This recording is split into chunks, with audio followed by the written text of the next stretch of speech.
Good afternoon and welcome to all of you who are joining us for this webinar, Surviving versus Thriving, the Need for a Paradigm Shift in Adult Education for Immigrants and Refugees. We're so pleased that such a diverse audience is joining us from across the country for this webinar. This brief that we're releasing today has been a long time in the making, and we're delighted to be able to share it with you. I'm Margie McHugh. I'm the Director of MPI's National Center on Immigrant Integration Policy. And I'm just going to quickly go through, you can see on the screen, I won't read everything that's there, but you see the basic housekeeping slide.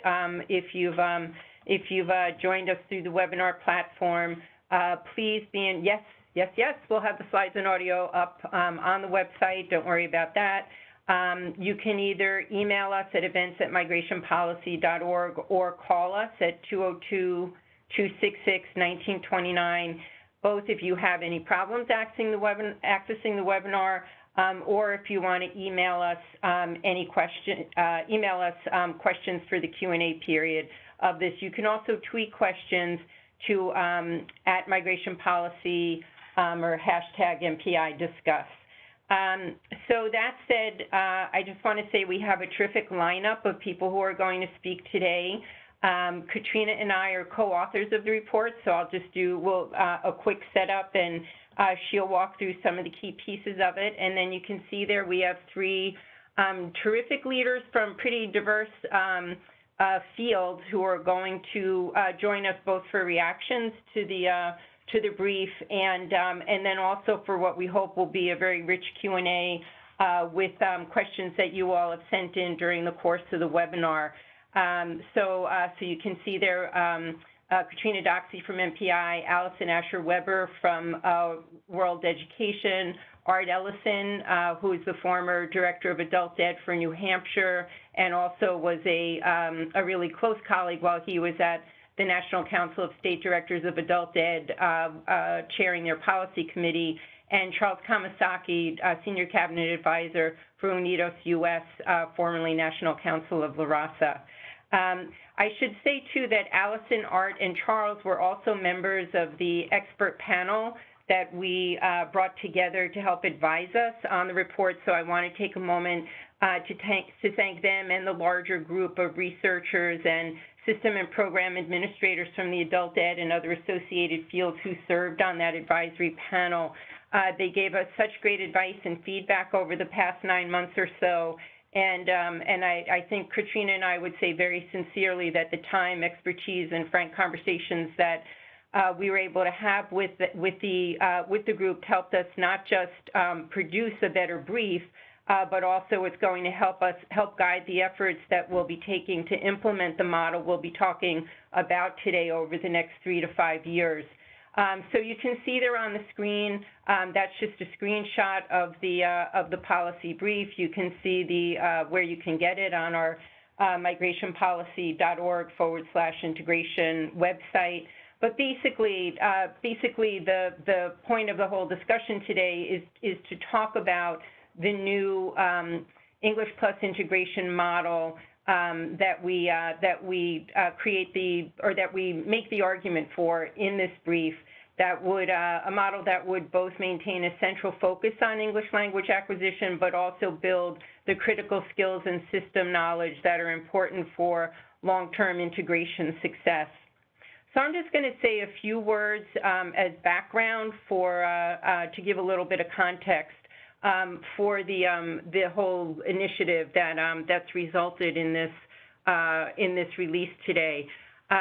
So the report starts from the premise that long-term civic, economic, and linguistic integration is critical for immigrants and for receiving communities from multiple public policy perspectives. And, just to name a few, we would say there's the anti-poverty economic inclusion lens, given the wide range of policies and service systems that seek to address poverty and promote economic inclusion for the good of society as a whole. There's also more and more of a discourse that's become very prominent now in the early childhood field in particular, because of the many different early childhood programs that have been attempting to engage with immigrant and refugee parents and the discourse in the larger policy field that talks about the importance of investments in children also being partnered with investments in their parents, so that as a family unit, the family can experience intergenerational success. And we would say that the model we're proposing is a particularly good one, we think, to try and address some of the issues that we and other researchers have been seeing, both in our work in the adult ed field and also in the early childhood field. And then I just want to say, of course, too, and this is very much related to MPI's international comparative work on immigration and immigrant integration policies, but of course, building and maintaining confidence in immigration and refugee policies is a critical piece of having smart long-term integration success policies, so that everyone involved in the conversation and in the reality of immigration can understand that policies are benefiting society as a whole, as well as immigrant and refugee families. So the report brings together, I would say, both research as well as learnings we've had from capacity building work that we've done over more than a decade, looking at a wide range of integration issues, but particularly the work we've done and others have done in the looking at cradle to career education pipeline issues, two-generation programming, specifically really digging down into some of the adult education need issues and how to meet them. And then also more recently, as we worked with many folks around the country, looking at the policies and new regulations that were coming down with implementation of the Workforce Innovation and Opportunity Act. So it probably doesn't need to be said to most of you who are joining this call, but the adult education system really is the critical federal-state partnership system that is relied upon to support immigrant integration. It really is the central actor in terms of trying to support immigrants, primarily in learning English, and for a while it had also been seeking to more broadly support civic integration of immigrants and refugees. Some of that changed. We'll talk about that in a few moments under WIOA. But Katrina's going to walk through some of the constraints that the system faces in trying to support immigrant integration. But in the report, looking at those constraints, thinking about this being the primary system that the federal government in partnership with states is using to try and support integration, we realized that we wanted to bring together a whole set of learnings as we thought about where the system would need to head to truly support long-term integration. So the first thing was to say, what would it look like if this system truly was allowed or truly aimed to support long-term civic, economic, and linguistic integration? So the question we put to ourselves, I guess phrased a little differently, was, if we're thinking that integration is something that occurs over say, at least a 5 to 10 year period, how would you use an adult education program to best support that arc over the long term? Since so many immigrants and refugees may only access or may only be able to sort of organize their lives to have the flexibility and the freedom to get out and to participate in a bricks and mortar program for 120 to 160 hours, what would be the best use of that time, given that it's a fairly complex set of issues and local systems and planning that would need to take place for them to be able to really be supported in that longer term arc? Then we also wanted to, particularly with our eye on the digital literacy fields and the collective impact fields, we wanted to incorporate lessons and innovations of recent years so that we could embrace some of the dialogue and the learning and the research that's been happening around the edges of the adult ed system, sometimes intersecting with it, but often around the edges of it.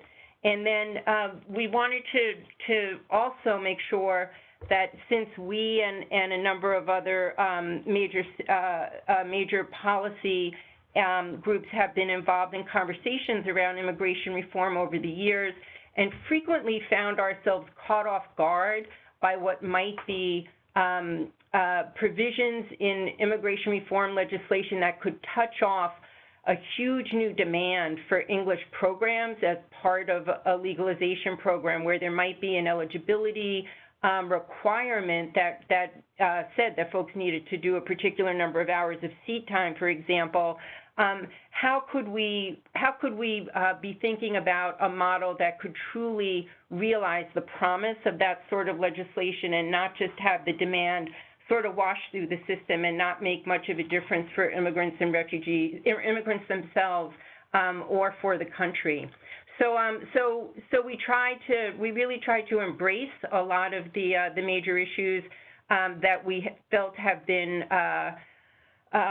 needing to be addressed, and do it in a big think that would help us really articulate a direction for the field, and that's what we are about to get going and discussing in more detail. So to do that, I'm really pleased to be able to introduce my colleague Katrina Doxey, who's a research assistant here at MPI's National Center on Immigrant Integration Policy. She's taken on a very deep focus looking at adult education and workforce training policies, and you can see there that she came to us with a terrific education and also with some very practical on-the-ground work that I think has helped her to be of enormous value as we've undertaken this particular piece of work. So Katrina, over to you. Thank you, Margie.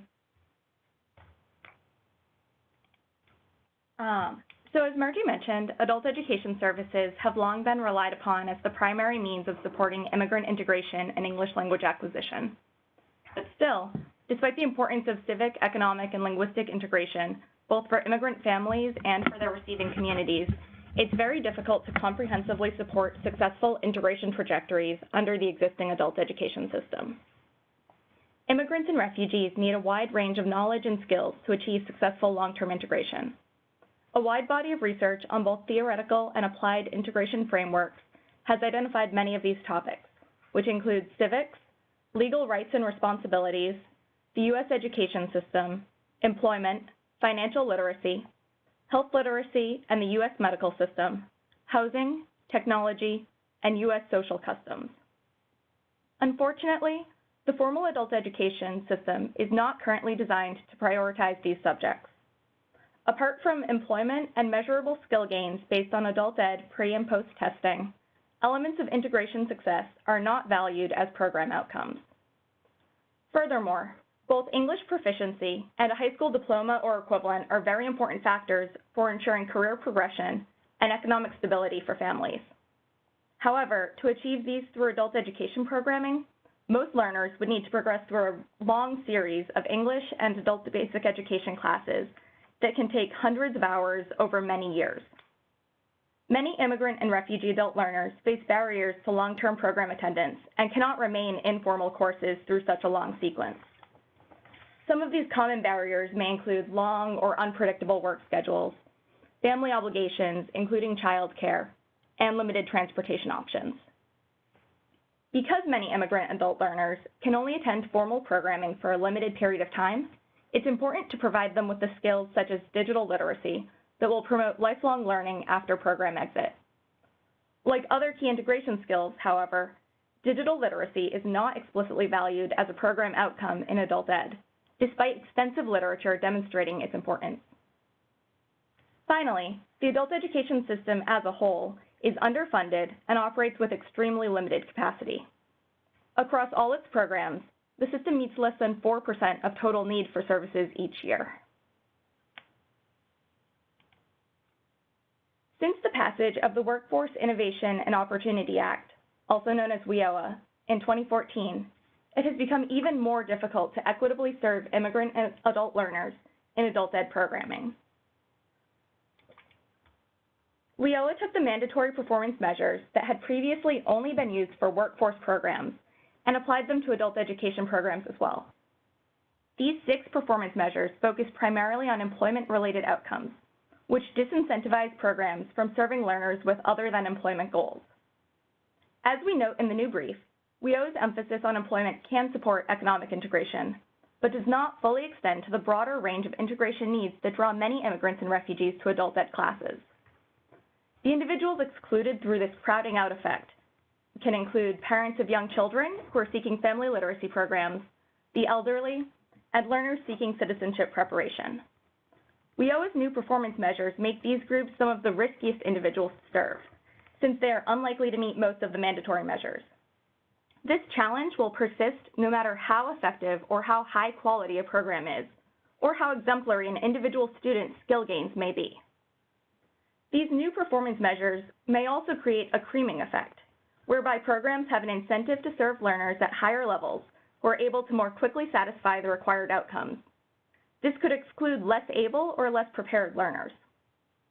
Equitable access for English learners or individuals with lower levels of formal education will become even more challenging as assessments in both adult basic education and ESOL classes are adapted to align with the new college and career readiness standards. These national curriculum standards are intended to prepare all adult education students for college-level work. But by aligning adult ed program instruction with college readiness standards, it will likely become increasingly difficult for programs to provide learners with low levels of underlying education with both the background knowledge and learning supports they need to complete even the lowest level courses. Several states are already anticipating the need for some kind of on-ramp or pre-level 1 coursework to be able to address this challenge. WIOA's focus on career pathways should provide welcome support for economic integration trajectories for immigrant and refugee learners, whose work and family lives allow the time to attend and complete courses, and who can meet education prerequisites that exist for many programs.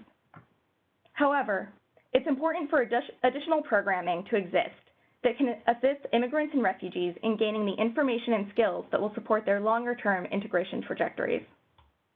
Given this, we argue in the new brief that the adult education system should look to embrace new program models that complement the existing system. To this end, MPI is proposing a new English Plus Integration, or EPI model, with 4 main components. This model would, first, maintain a central focus on contextualized English acquisition. Second, help students to develop key integration knowledge and skills, including civics, systems navigation skills, family economic success strategies, and understanding of how to support their children's educational success, and so forth. Third, it will equip students with the technology and digital literacy skills necessary both for navigating daily life and for facilitating lifelong learning after program exit. Finally, it would support students in developing tailored individual and family success plans to help them to pursue and achieve their integration goals, even after leaving a formal program.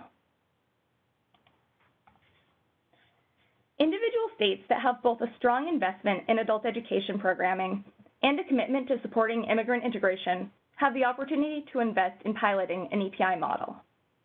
Under WIOA, states are obligated to contribute at least 25% of the funds spent on adult education in the state, which is reported as a match to federal WIOA funding. However, most states greatly exceed this minimum match. If a state were to choose to reduce its overmatch of federal WIOA funding, it could repurpose some of those funds within the adult education system to support programs that are not bound to these federally mandated performance outcomes. This would give the state more flexibility to define its own priorities for adult education, which could include more integration-focused outcomes under an EPI model. New York State has already begun this type of funding adjustment within its adult education system, and it could serve as a model for other states to emulate. Another funding option could be to leverage public or private support at the county or city levels. This could include braiding funding and support between initiatives, such as through collaboration with legal services and citizenship projects. Additionally, community partners, including adult education providers, K-12 and community college districts, early childhood service providers, libraries, employers, and health departments could collaborate through various collective impact strategies to more holistically support immigrant integration through an EPI model. As Margie mentioned in the beginning, MPI is currently working with some private funders and key stakeholders to think out a 3.5 to 5 year plan to implement and scale EPI models in a few states and localities that have both a strong investment in adult education and a commitment to advancing immigrant integration trajectories. We're very excited about the potential this type of model has to improve long-term integration success for immigrants and refugees, and to strengthen their receiving communities in the decades to come. Thank you. Great, thanks, Katrina. So I want to thank those of you who are already sending in questions to us. The chat function on the webinar platform works fine.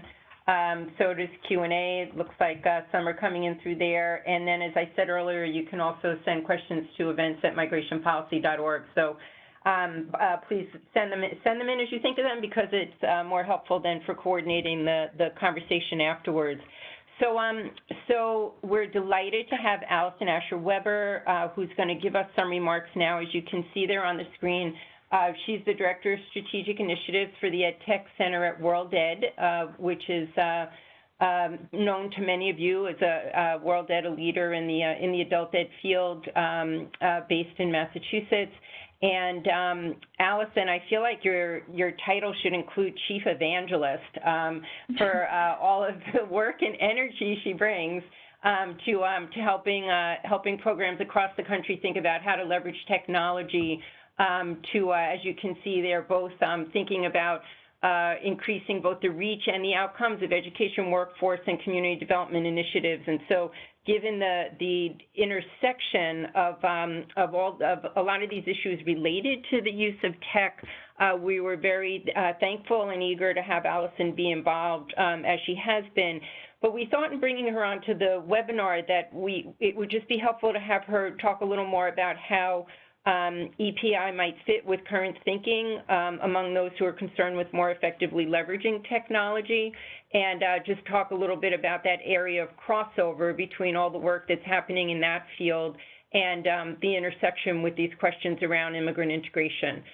So Allison, over to you. And I'm sorry, I have to say too that we gave all the speakers just a few minutes so that we'd have more time for Q&A, but we think you'll get you'll see a lot of richness in the issues that each of them points to, and then it can all be part of the conversation towards the end. So go ahead, Allison.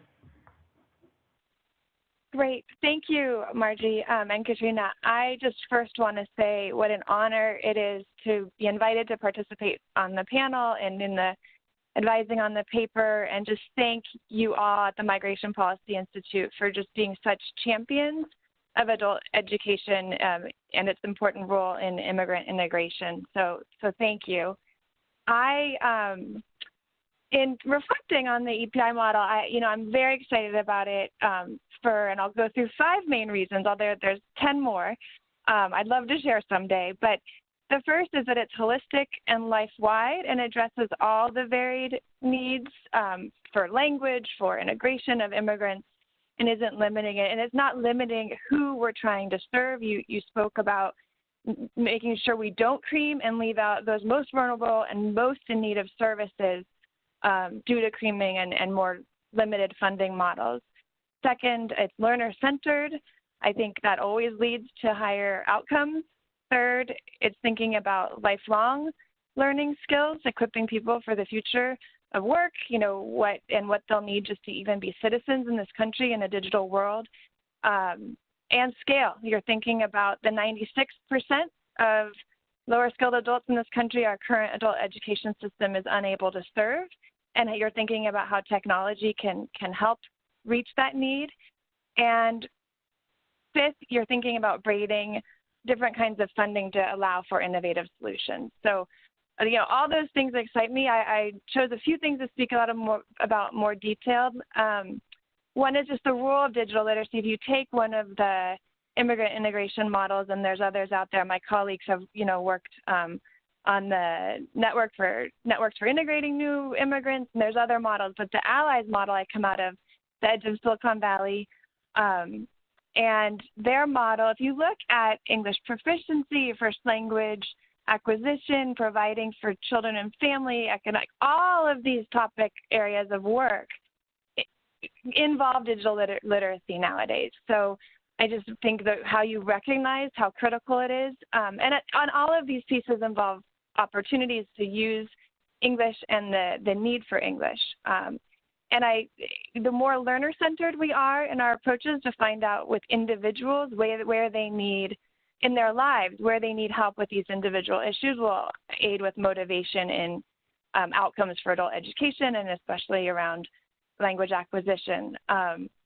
So speaking about being learner-centered, in my world, in my past work and world, I should say, it was my world, at Building Skills Partnership, we would speak to employers a lot about the importance of not just teaching English for their job, even in workplace classes, because if they teach it but don't use it daily, they'll lose it. And so the importance of also teaching the life skills English. If you're teaching customer service, teach those same phrases where they can use it with their neighbor next door or at the store in their neighborhood, because otherwise, we've learned, and if you haven't read Stephen Reeder's report on practice engagement theory, it's a 10-year research project on the longitudinal study of adult learning. It speaks to the importance of practice. With lower skill adults, if they're not practicing, they're really likely not going to learn. And so when you look at We Learn by Doing, where do people have the opportunity to write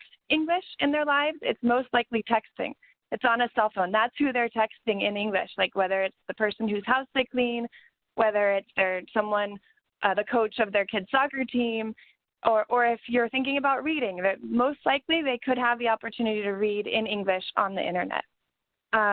We also think about, when we think about digital literacy, not just thinking about digital literacy for work or a specific program you need for work, because when students learn digital literacy just for procedural skills, they're not actually, and my colleague Jen Vanek has done great research on this, they're not able to transfer. Like, for example, some of her research showed if you learn how to bold a word in Microsoft Word, it doesn't mean when you go in and get on email that you know how to bold again. You're not necessarily transferring that. And I know a lot of the adult educators on the phone will understand that. But when we design our programs, we're not always thinking about digital literacy as needing to develop the longer term skills of using multiple kinds of programs, learning how to choose what program they need to complete a task. We call it problem solving in technology-rich environments. That comes out of the PIAC.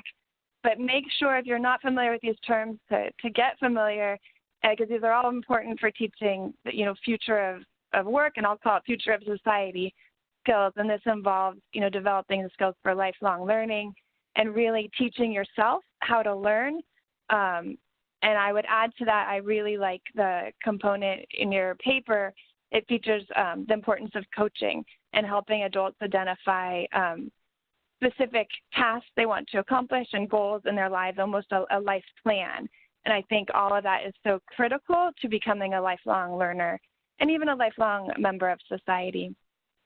So I also spoke about the value in understanding how technology can help us better meet adults' needs, and I won't be able to go into detail. I will refer you to the link at the bottom to our website, edtech.worlded.org, where we have a lot of resources on program models and even teachers talking about how they do these specific things. But the opportunity for technology, both blended and distance instruction, to expand the reach of who we serve, extend learning beyond classroom hours, so you can study anytime, anywhere, expand learning. So with Building Skills Partnership, if we have someone in an English class and we identify that they also want to study citizenship, or they also need financial literacy, we can then point them to online learning programs to help them achieve that. Ideally, even a distance learning coach who tracks their progress. But then it comes down to the funding streams. If they're in an ESL class, will that program get paid to also have someone complete a citizenship course or a math course? And that's one of the challenges that our programs now face in getting funded for the critical work they need to do beyond just a particular topic of instruction. Differentiate and personalize, and again, develop lifelong self-directed learners. And that comes down to pedagogy and how we even design our technology tools. And lastly, just the importance of coaching and advising. I spoke to that, but I was a job coach in my young 20s, and there was no way I could serve a refugee farm worker from Vietnam. I didn't speak his language. I didn't know his background. But if by cell phone or by virtual computer, we could have had someone who understood him, even understood the industries he wanted to go into. And these are all opportunities that technology can afford. But also, if we don't braid and think about being creative about if a health program onboards learners, identifies someone of low literacy, can onboard them to a learning tool, who's going to fund it? And that's where we really need to be creative about braiding and opening up new ways of funding. And just lastly, I just want to say with the funding models, when I worked for CELED, I encountered so many challenges in trying to push models that could really expand the reach. And the systems have all kinds of constraints about pre and post testing. So if you just onboard someone to learning, how are you pre-testing them in CASAs, right? How are you post-testing them? How are we counting seat time? All the challenges that you all know well. But I want to share, and just lastly, there is a state that I will not identify where we were onboarding at CELED migrant workers and mothers, and through churches, through unions, all kind of informal on the ground opportunities to learn English on CELED. But the Department of Education did not want to know and didn't even want to receive the information because it would have decreased their percentage of who they were pre and post testing, and the state had goals for who they were pre and post testing. So they didn't even want to get our reports. And it wasn't due to people being undocumented, which was my original assumption. It purely came down to their goals around who had the percentage pre and post tested, and we weren't able to do that. There are beacons of hope, like in California, California Bill AB 2098 would now in our state, in the list of outcomes that we can report, it will include immigrant integration. And I just want to say how important that is to recognizing the historic role that immigrant integration programs have played or adult education has played in welcoming newcomers and refugees. So I'll stop there, but thank you so much. I look forward to the discussion. Thanks, Allison, and we do have a few questions for you that have already come in. Again, folks, please use the chat function or the Q&A function. And for those of you who asked a few questions about equity and digital literacy and the like, if you want to update them now that you've heard Allison's presentation, feel free to do so. Now we want to welcome Art Ellison. As I said earlier, he's the former State Adult Ed Director for New Hampshire. And we had a lot of interaction with him in earlier years when he chaired the policy committee for the National Council of State Directors of Adult Education. And his perspective has been so helpful to us, and I would say many others, because through that role with the state directors of adult ed, he really helped a lot of us look at the adult ed system through the eyes of these many different state adult ed directors and their different policy and population contexts and the like. But anyway, he's been a terrific resource, and we are so happy he's taken a break from campaigning to join us, because he right now is running for election to the New Hampshire State House of Representatives. So Art, while we got you, before you need to run, we'd love to hear your reactions, given everything you know about what the system has been going through around the country post the Workforce Innovation and Opportunity Act adoption and implementation in particular. Over to you. Thank you, Rodney. Thank you for including me in this whole project. Those of you who know me understand that most of my 40 years in adult education has been involved with what I would call the politics of adult education, and that's where I think I can help a bit with this. I mean, just to set the stage, the effects of the performance measures, as Katrina has said, has driven us into a situation where states and programs are limiting what they're offering, and with the performance measures, there is the potential for creaming, and that is taking place. The other thing that happened with us with WIOA is that the EL Civics set aside, which was in the old legislation, which was about $72 million, and I think it's about that now, allowed for a number of programs that I think all of us on the call would say were doing things that needed to be done and needed to be expanded. The problem with WIOA is that they sort of merged or changed the EL Civics into the Integrated English Literacy and Civics and IET, or Integrated Education and Training, and put a whole lot more requirements in there, which means that almost immediately we assume that about half of the EL Civics money then went right in that direction. I'm going to make two suggestions, and these are strong suggestions in terms of trying to find the resources for the program that we're talking about. And that gets everybody back into their state office of adult education. If you're on the call, you need to know who's administering the federal money in your state. In about 30 states, it's the K-12 system or the Department of Education. There are about 12 states where the post-secondary colleges do that, and then there are a few that have workforce development offices. As a basis for that, I would encourage you to look at Appendices C, which is in the policy brief, and that lays out the the percentage of the state expenditure and federal expenditure state by state. The two things that I think need to be done to start to free up resources for the program that we're talking about is one, and Katrina referred to this as the overmatch. The specific name for it is maintenance of effort, and we need to be engaging with those offices in the state about reducing, and she talked about that, reducing the overmatch. It's reducing the maintenance of effort. Under WIOA, a state can reduce its maintenance of effort figure by 10% in any given fiscal year. And there are states that have started to do that.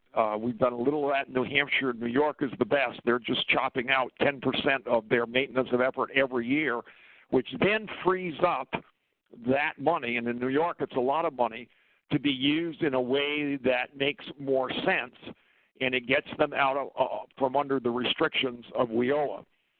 If you look at Appendices C, you're going to see a whole lot of states that have 5, 6, 7, 8, 9, 10 times as much state money for adult ed as they have federal money, and so there's a huge potential there for freeing up money. This doesn't come, you know, will not be easy, but there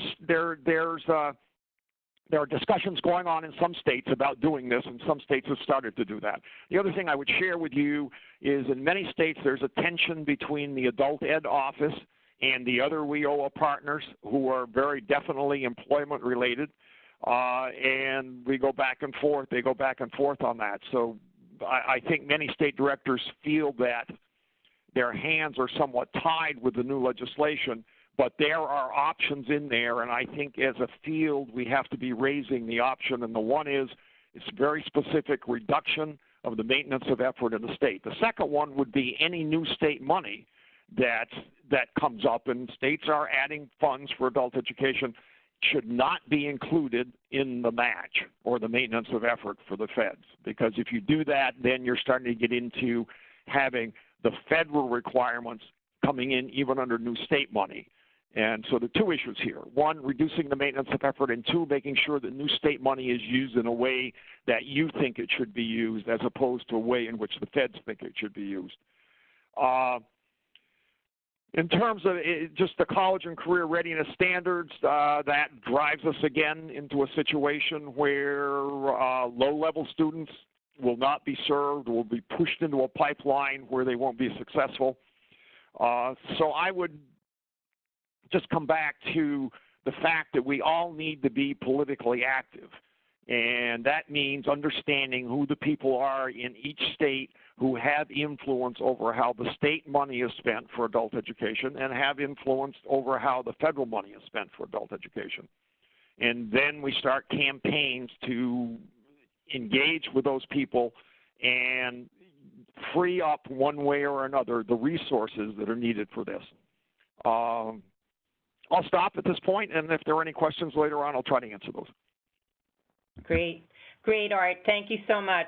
And thanks for being so excited about the appendices of our report. We don't usually get folks advertising them for us, so that's really exciting. So I now want to turn it over to Charles Kamasaki. You can see his bio on the screen. I'm sure he's no stranger to many of you. He's been in the field for a very, very long time with National Council of La Raza, now Unidos US, which is the nation's largest Hispanic civil rights and advocacy organization. And during his time there, you can see that he has been involved in just a really wide swath of the organization's research, policy analysis, and advocacy activities, including, I should say, the when Art mentioned EL Civics money, many of you who are on the phone probably used to get EL Civics contracts. That was a pot of money that that his organization really played the leadership role in getting the Clinton administration to approve and then defending it year after year in budget negotiations up on the Hill. So a very long history in these issues, and then he and Laura Vasquez, who's the senior project manager for immigration and integration initiatives at Unidos, have been just terrific partners with us in trying to think about a lot of elements of this model, but partly what might happen under an immigration reform bill, and then also how to think about collective impact, because there's a lot of infrastructure that has been built in the immigration services field that we also want to be cognizant of as we move forward in trying to think about implementation of the model. So Charles, it's a real pleasure and honor to welcome you, given how deeply involved you are in so many, in a whole different array of initiatives that, that we're hoping this model can be relevant to. Thank you, Margie, for that very kind introduction. I must say, when Laura Vasquez and I first looked at the initial draft we saw of this report, I think to some extent we were taken aback by how breathtakingly ambitious this vision is. But the more we thought about it, and in looking back on the history of some of parts of the adult ed system that we'd been involved in, it began to make a lot more sense, because much of what we know as the adult ed / ESL infrastructure was really created by separate, ad hoc, sometimes even accidental efforts. So I actually was involved in the 1986 Immigration Reform and Control Act provisions that created an English language requirement for legalization recipients. And I've got to say that was purely one member of Congress thinking that by adding an English requirement, it might make legalization more politically palatable.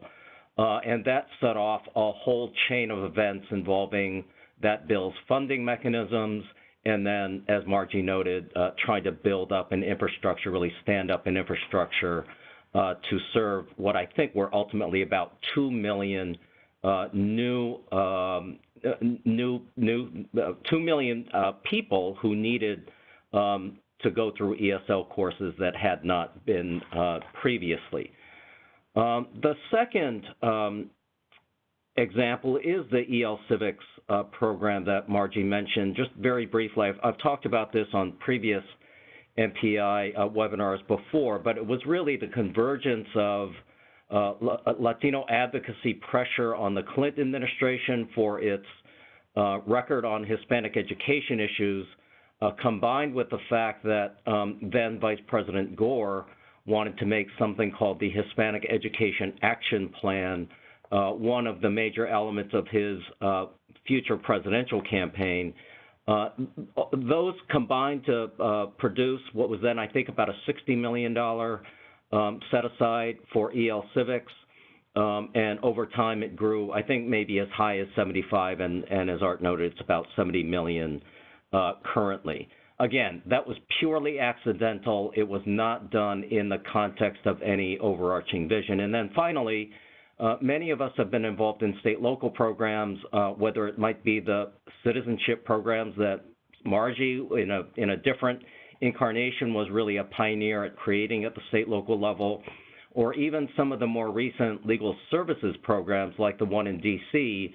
That Unidos US was somewhat involved in creating, that then in its second year, purely by administrative fiat, it began to allow ESL or EL Civics type activities to be eligible under those state local grants.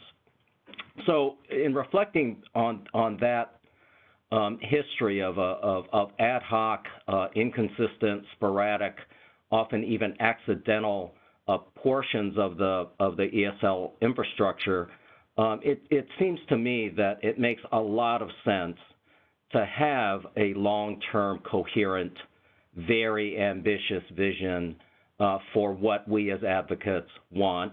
And it gives us, I think, the opportunity to look at a whole host of new bills as they come forward in the future to think about how we might set aside some portion of those for the kind of model that MPI is proposing. And it seems to me that's one way of ensuring that those in the adult ed system now don't look at this as simply adding more requirements to an already overburdened system, but instead that we can and should look at this as adding other funding streams to help support immigrant integration. So whether that's immigration reform, Higher Ed Act reauthorization, there's going to be a Head Start reauthorization soon, HUD and Treasury have financial services kinds of programs. All of those, I think, are potentially fair game for us to look and see how they might be structured or purposed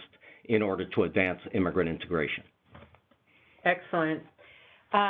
Thanks so much, Charles, and thanks to all of you who have been writing in your questions. I've tried to group them, so hopefully we'll be able to get to a lot of them and have some conversation around them. And I assure you, any questions that we don't get to, we'll just follow up individually with folks on the phone. Allison, I think I'll go back to you for the first two, just sort of two broad questions. So one is, a lot of people are writing in about, I guess I would say, maybe not vulnerable, special populations. You know, I think everyone will see in the report that that we do acknowledge that the existing system should, now that it's so focused on employment outcomes, and we fear a little bit the college and career readiness standards being implemented, because it does look like the new assessments and the higher sort of content requirements will make it pretty difficult in a lot of states for folks to be meeting all the performance requirements. But, basically for the people that the system's going to work well for, it should work even better for them, I guess is the good news. And then a lot of you are writing in about populations that we and you are worried about, whether programs are going to lose their shirts by trying to serve them. And so, Allison, one group that a few folks have written in about is older immigrant and refugee learners, with kind of particular concerns about how there really is a kind of a digital equity challenge there, and can you really do it in a sense with them? And then there was another question that was talking about, well, there are more and more some digital inclusion efforts that are aimed at refugees, but they're not necessarily trying to address their longer-term learning goals. So, would you want to comment on either of those, or direct folks towards things they might want to look at in terms of those questions? And anyone else? Anyone else after Allison, if you want to comment on that? Sure. I mean, there's so many equity issues, right? Just even broadband access in the beginning, the cost of service, right? But let's assume that programs have internet, or even not. You can download apps onto a tablet, and they're accessible even offline now with HTML5 technologies. But also, I would just say, my experience, and the EdTech Center works internationally with low literate adults, you know, farm workers in Cambodia, you name it. We are able to use tablets, and it's choosing the right program or designing the right program. And there's really easy ways, the programs like Padlet, where you can have a internet link that looks like or other ones that, you know, looks like just a button you press to make digital literacy. One of the questions I saw was even adults who can't read, aren't literate in their own language. It's very possible, and then you can add the audio component if that's the sort of thing we work on at the EdTech Center. I think I was just having a conversation with my colleague this morning. It's a disservice that we assume our older adults cannot learn new technology. The other way to do it is to teach basic texting and, you know, text out a link and they just push on it and they can listen to a story or, you know, start small and gain confidence. But when you see young children like my own being able to navigate an iPhone, you realize it's more about, are the programs designed for them and will they resonate and be of interest to the adults? And that's something that we have a long ways to go in our field. And we need to advocate a lot more. The issue around vulnerable and special populations, we all need to fight for those learners. And I'm thankful for the Migration Policy Institute for the focus you put on that and so many others on this line. Great. So I'm gonna comment on. I'm gonna try and quickly cover one or two questions that were answered, but then ask all of you if you might want to comment on one or two things. So first of all, some folks have been asking for different sort of examples of some of the kinds of programs that we've been alluding to along the way. And so I would just say that almost everything we've talked about is in the brief, and unlike most of the things we publish, this thing is short. It is only 18 pages. Now, granted, it has a whole bunch of pages of footnotes, but like you can find, I really believe you can find anything you want, like in the combination of a quick read and then the footnotes, because we tried in the brief not to actually walk through word by word all the different research. We instead just alluded to a lot of it, put lots and lots of references in there so that you can find the things we're talking about. And then also a lot of the innovative programs that are modeling particular elements and advances that are needed. You should be able to find them there as well. And then we're happy to be in conversation with any of you around that. And then there are a few of you who have written in about the tensions between nonprofits and providers that are working sort of close to immigrant and refugee communities and trying to work with mainstream systems. And I would just say, you know, that is definitely one of the things that we really observed over the years. And, you know, kind of like every possible permutation of that is true somewhere in the country, you know, like where there's excellent collaboration, where there's virtually no collaboration, where there's great programming in one but not the other, and vice versa, et cetera, et cetera. So to me, that's one of the kinds of tensions that you're always going to have to kind of maintain and work productively with in terms of the design of your state systems. But I think that what we're talking about here, there's an element of that about sort of who's good at what. But I think what we're introducing is that most of the money, or the majority of the money that's in this system, in this federal-state partnership system, is being put in by states. And many of the states are putting in the money because they want to be serving immigrants and refugees and promoting their effective integration so that they can really kind of maximize their life trajectories, really fully contribute, successfully have their kids join the mainstream of society, et cetera, et cetera. And so what we're pointing out is that the system is really not designed to address integration topics. It doesn't reward them. It doesn't, it's really not what the system is built for. And so what we're suggesting here is that given that states are so active in this, and we would say up until the point of WIOA passing, we're assuming that the system was able to support integration in a more robust way, that now that we and many others see that it isn't able to do that, or it's moved further away from that, for states that really might be interested in trying to address that, this model gives them an opening and helps them embrace a lot of the things that innovators and forward thinkers in the adult ed field have been trying to figure out how to do. This model can actually incorporate a lot of that learning. So Charles, I don't want to say that we're I don't see this model as papering over the tensions between systems. Some systems are run where it's strictly, career and technical colleges, or, very, very few CBOs. And I would say that the way we envision this model is that we're hoping it'll be a partnership between the mainstream adult ed system and folks who are close to the ground in immigrant and refugee communities. But in a way, it seems to me it could be run by either, but a partnership would be much better. So I don't know, do you have any thoughts about, to me, it'd have to be state specific or locality specific to think about how do you do those effective partnerships. I don't know if you have any other kind of broader thoughts on that, or if Art does. Well, it's a difficult challenge, and it's kind of an inherent challenge anytime you're trying to do more than one thing.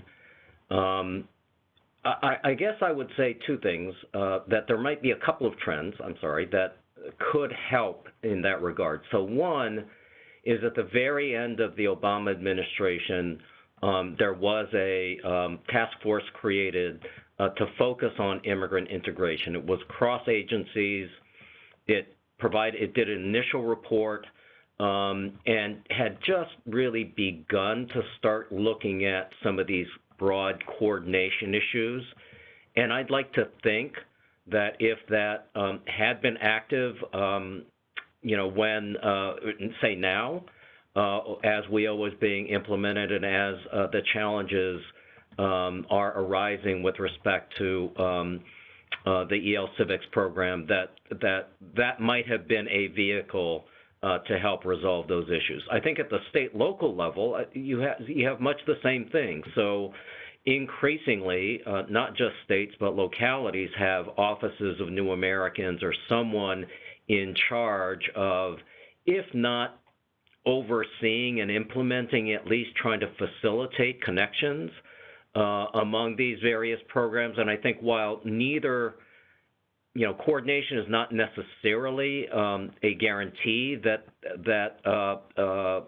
interfield or intersection tensions will be overcome, I think it at least provides a mechanism for resolving those.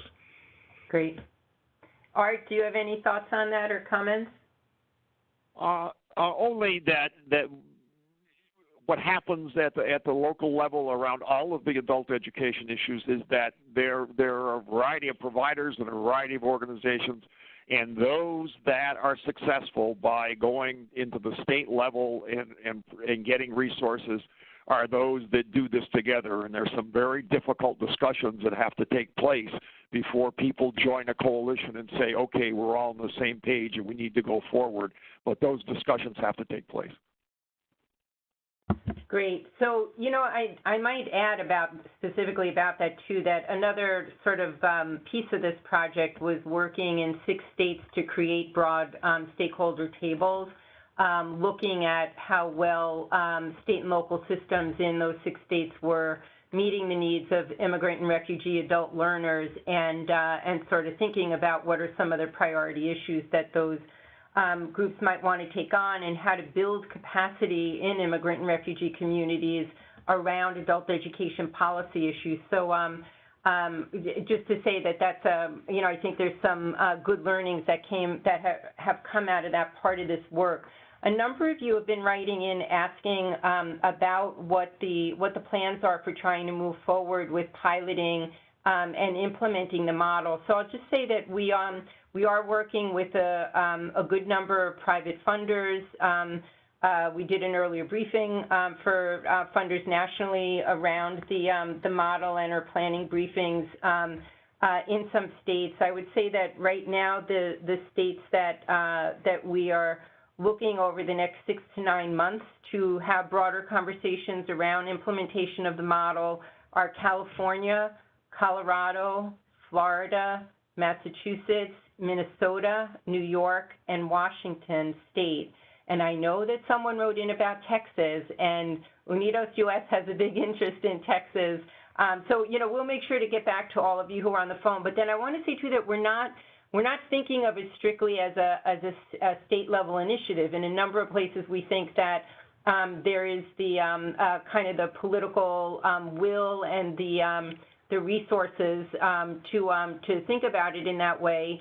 We are thinking that it would be that the model would be built as a partnership with immigrant and refugee leadership organizations, as well as adult ed leadership groups.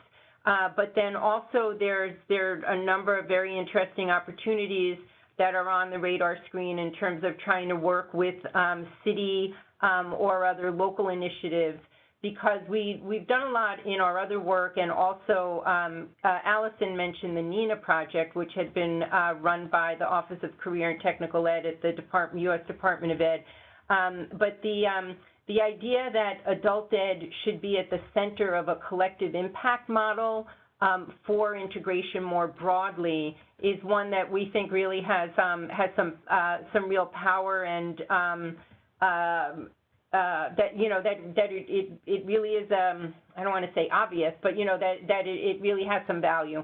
And so since that is a question that's been facing a lot of initiatives locally, whether they are broad citizenship promotion efforts, integration efforts that Charles had mentioned with some of the city offices or county offices of immigrant affairs and the like, we really want to make sure that we are sort of layering this into some efforts that are looking for collective impact locally. So anyway, we're interested in any kind of conversations that some of you who are writing in about that might want to have with us, and we'll find ways to keep folks posted about the progress of this as we move forward. But again, we appreciate the interest of all of you who are on the line, and look forward to keeping the conversation going, because we are finding that there's a lot of energy around trying to use a model like this to really make an impact in a number of key policy areas that we just don't really have strategies for right now that are able to have impact at scale. So thanks very much. Best of luck to all of you with the important work that all you are doing locally. And thanks especially to Ellison, Art, and Charles for joining us on this journey and in this webinar. Bye-bye.